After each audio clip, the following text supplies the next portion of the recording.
क्या कमाल हुआ। उस दिन तो किसी ने श्री राम को धनुष उठाते, धनुष को चढ़ाते हुए और धनुष को तोड़ते हुए देखा ही नहीं। लोगों ने तो ये देखा कि धनुष टूटा पड़ा है और भगवान श्री राम उसके आगे खड़े। राजागण आश्चर्य से देखने लगे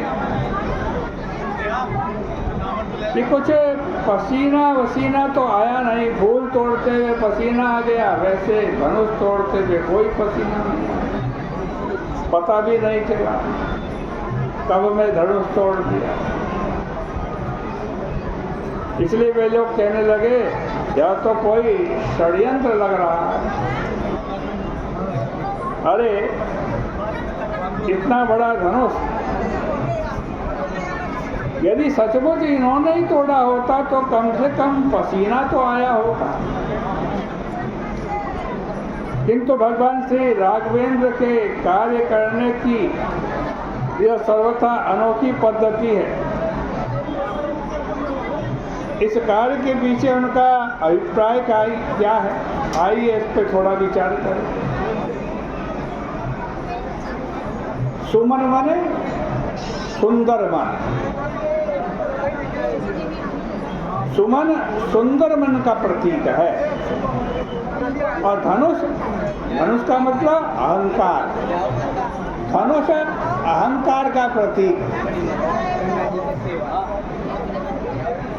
जब भगवान डाली से सुमन तोड़ते हैं, भगवान को सुमन को डाली से अलग करना पड़ा तो भगवान व्याकुल हो गए, भगवान के पसीने आ गए।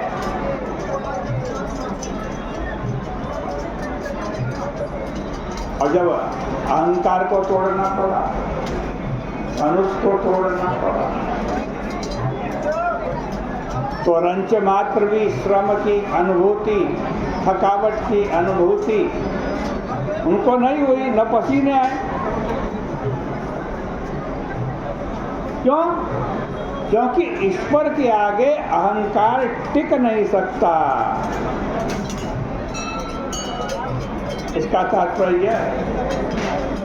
और जनकपुर वासिनी स्त्रियों तो इसका दूसरा ही अर्थ लेती हैं।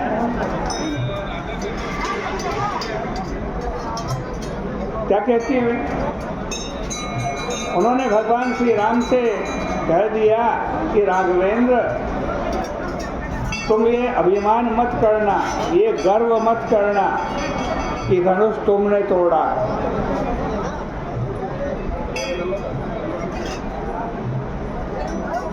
सखियों ने व्यंग्य भरी भाषा में कहा, महाराज जिनको फूल तोड़ने में पसीना आ रहा है वो शंकर जी का धनुष कैसे तोड़ सकते हैं? तो राम जी ने पूछा धनुष कैसे टूट गया? मैंने नहीं तोड़ा तो कैसे टूट गया? तो सीता जी की सखियां कहने लगी, अरे यह तो हमारी सीता जी की कृपा थी कि हम सब मिलकर देवताओं से प्रार्थना कर रहे थे, हमने प्रार्थना करके ये धनुष तोड़वाया, तुम्हारे से थोड़ी ना टूटा।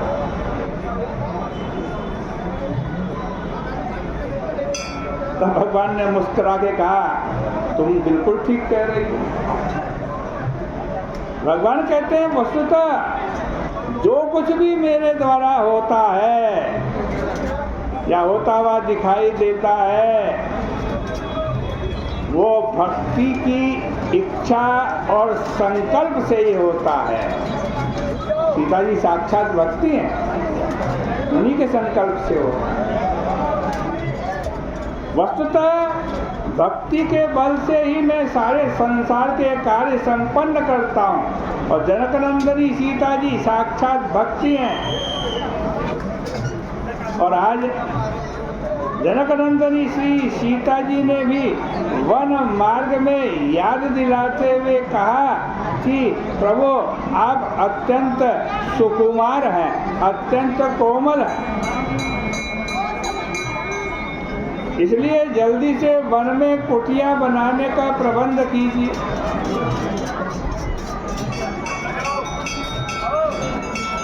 प्रभु ने लौट करके देखा तो दिखाई पड़ा कि श्री सीता जी के होठ सूखे हुए हैं, चेहरे पर थकावट स्पष्ट अभिव्यक्त हो रही है, लेकिन श्री सीता जी को अपने श्रम की चिंता नहीं, अपनी थकावट की चिंता नहीं। और भाई सचमुच जीवन पथ में चलने के लिए यह बहुत बढ़िया सूत्र है। क्या सूत्र है? जब प्रत्येक व्यक्ति अपनी थकावट की चिंता न करे, अपने श्रम की चिंता न करे, अपने साथ वालों के श्रम की चिंता करे,